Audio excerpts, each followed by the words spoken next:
As we continue on this new era of EBCW, we have a bunch of new matches for you guys to start us off here on Raw. The new Intercontinental Champion will be in action, as well as a epic tag team main event. Buffalo, New York, welcome to EBCW Raw. Hello everybody, welcome to EBCW Raw. As I was saying before, the new Intercontinental Champion Cedric Alexander is not defending the title, but he is in action after his epic Falls Count Anywhere match against Shelton Benjamin, a very game Shelton Benjamin. And he's facing someone who we haven't seen in quite some time here on EBCW, and not just in 2K20, but previous games. It's been a while since we've seen the name Sami Zayn up on that, the title of the videos. So this should be interesting to see what happens. Cedric is, I'm sure Cedric's excited. After all, he is a champion here in EBCW. Like I said, a hell of a match. And because of his win, he's ushered in this new era of EBCW especially on Raw. Because for so long, Shelton Benjamin seemed unbeatable. Like, I was torn as to who I thought was going to win. There were times where I thought Shelton could have won, and then there are times where I thought Cedric could have won. All I know is that match did not need to go as long as it did for that period of time that it was taking place. It was nuts. And now we come on to another man, again, who we have not seen in quite some time, if at all. I'd have to research to see who actually, if we've actually seen Sami Zayn on EBCW. But I have a feeling we have seen him, but I just don't remember off the top of my head. But all I know is, Sami Zayn, he's had a bit of a rough patch since he came up to the main roster. I mean, NXT, he's probably the most, if not one of the most, if not the most beloved superstars to ever be in NXT. And then main roster, he's had some injuries. He's had some decent feuds, but it just doesn't get anywhere. He's turned heel once or twice.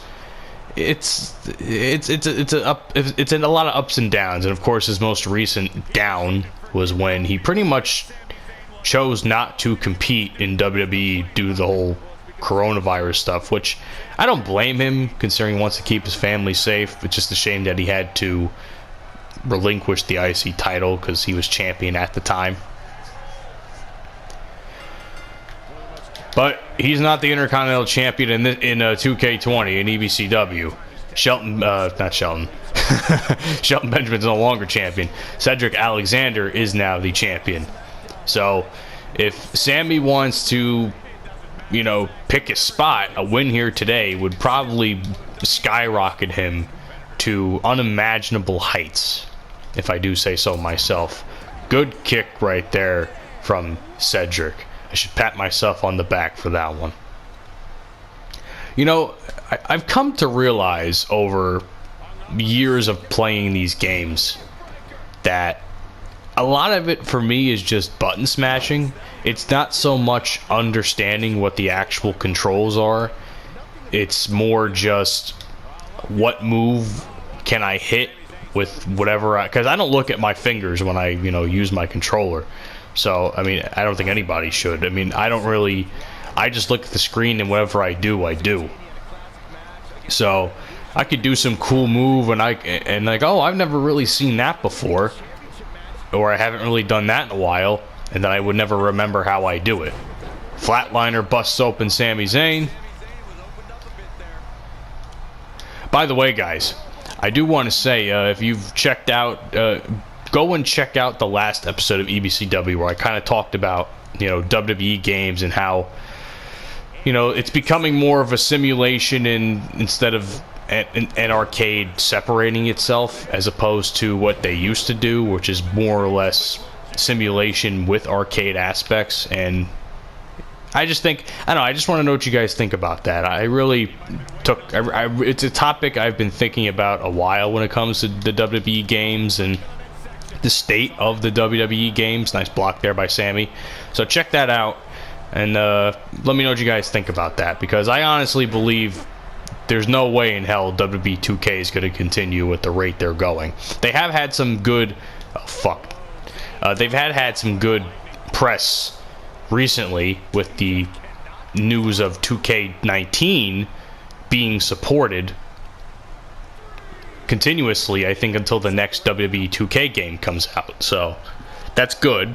I appreciate the fact that they give a shit about the community to keep supporting a game that is, again, vastly superior to the game you're watching right now. Almost had the roundhouse kick, but it did not go through. Oh shit. Nice chop there, a la Ric Flair.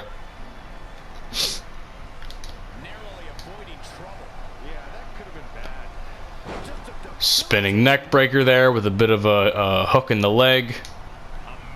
I don't know what the exact term for that move is. I don't quite remember. I think it's just a neck breaker. Oh shit. Nice reversal. Can I get a nice signature? There we go.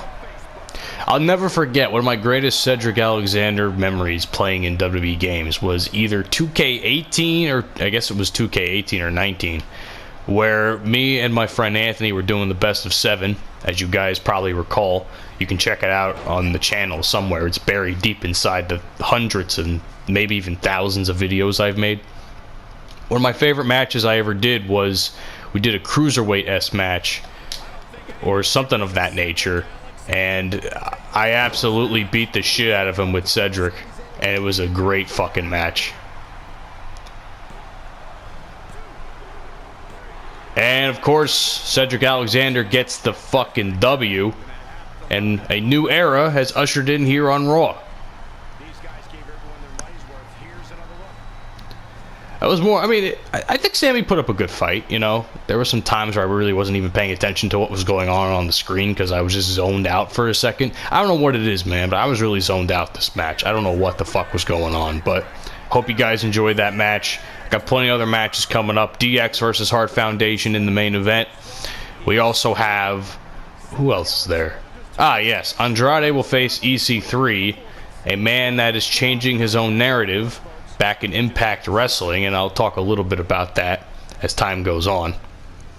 But I'll see you guys on the next episode. Andrade EC3 up next. See you guys there.